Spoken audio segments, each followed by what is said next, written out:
বলো। ভিডিও করছো কেন? হ্যাঁ তুমি বলো, আমি গল্পটা সবাইকে শোনাই। ঠিক আছে। আচ্ছা। একটা টোনা একটা টুনি ছিল। হুম।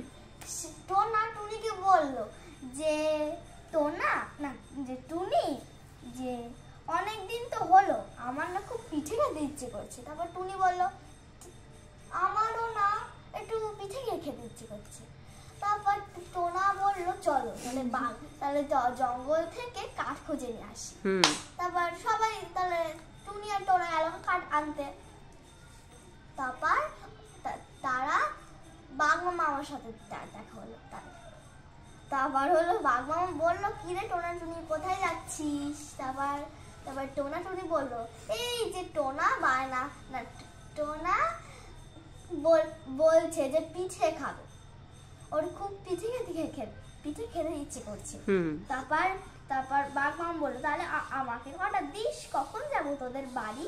তারপর টুনি বললো বিকেল 4:30টার সময় এসো। তারপর বাঘ মামা বললো ঠিক আছে।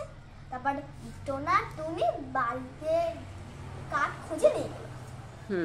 তুমি কি বলেছিলে যে আমি বললাম যে পড়াটা শেষ করো তারপর গল্পটা শুনবো, তুমি বললা যে আমি লিখছি আর মুখে গল্পটা বলছি, তুমি তো লিখছো না। এটা তো হলো না। না ঠিক আছে একজনের শুনি। টোনা টুনি তারপর পিঠে বানানো শুরু করলো। আর যখন পিঠেগুলো কালো ছিল সেগুলো বাঘ মামার জন্য রেখে দিল, আর যেগুলো কালো আর যেগুলো সাদা হয়েছিল সেগুলো তার দুই ভাগ করে খেলো।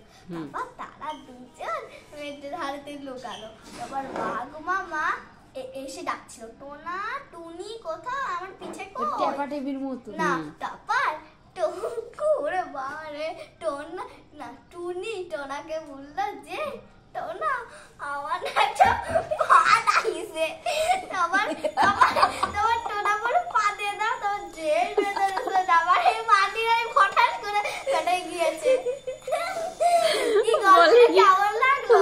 পা দিয়ে কি হাসি। এবার এদের দেখাও না। কি দেখাবো? দেখ ভিডিও কেন কি টোনা টুনির গল্প শোনালো? পা দিয়ে আমি দেখবো। কি দেখবা? ভিডিও তো করছি না, এ তো আমি তোমাকে, তুমি দূরে আছো এজন্য আমি মানে কাছে দেখার জন্য জুম করে নিয়েছি। ভিডিও করছে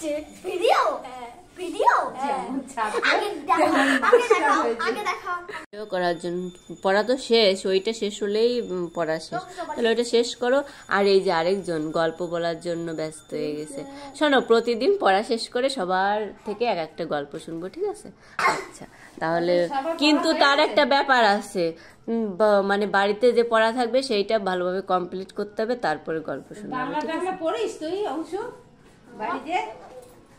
ঠিক আছে?